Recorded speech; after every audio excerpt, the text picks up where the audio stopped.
School policy cares more about my participation in class than my mental health. During classes, the walls of my mind are covered with ideas on how to calm my anxiety down instead of studying habits.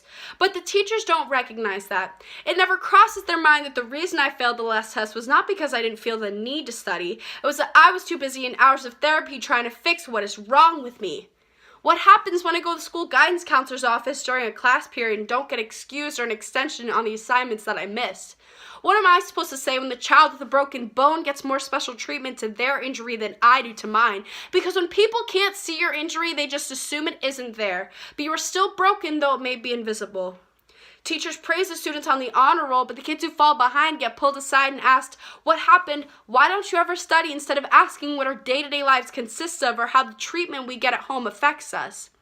One of my teachers pulled me outside the classroom after I missed 2 days of school and asked me if I had enough credits to graduate right now, how he's worried about my grade for this quarter because I missed 2 days of his class.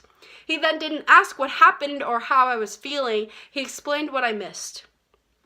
I wanted to look that man dead in the eye and tell him why I was placed in the emergency room. Explain to him that sometimes medications humans use for anxiety and depression can cost you your own life. How sometimes antidepressants can give you an extra dose of depression. How some doctors don't quiz you on the warning labels. But why would I?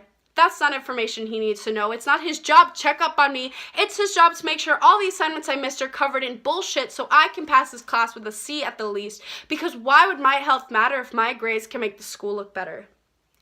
I'm not fighting for justice for myself. This isn't a cry for help or a demand of a refill on my old prescription. My symptoms have come and gone. I'm fighting for the individuals whose disorders attract attention like a flame in their grief without the medication that caused mine. The kids who fight themselves every day while their teachers blindly shame them for their incomplete homework assignments, telling them they won't succeed in their future, though the child doesn't even know if they will live long enough to see their failure.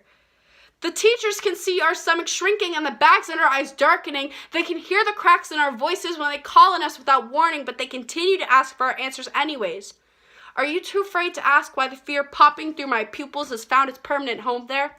Don't you care about the scars on my wrists and the bruises carelessly hiding behind my scarves in 60-degree weather? How can you not speak up when I hand you my tests with nails chewed down to the nub? Why can't you realize the real reasons I don't speak out in class anymore? Because why would I answer your questions when you refuse to even acknowledge mine?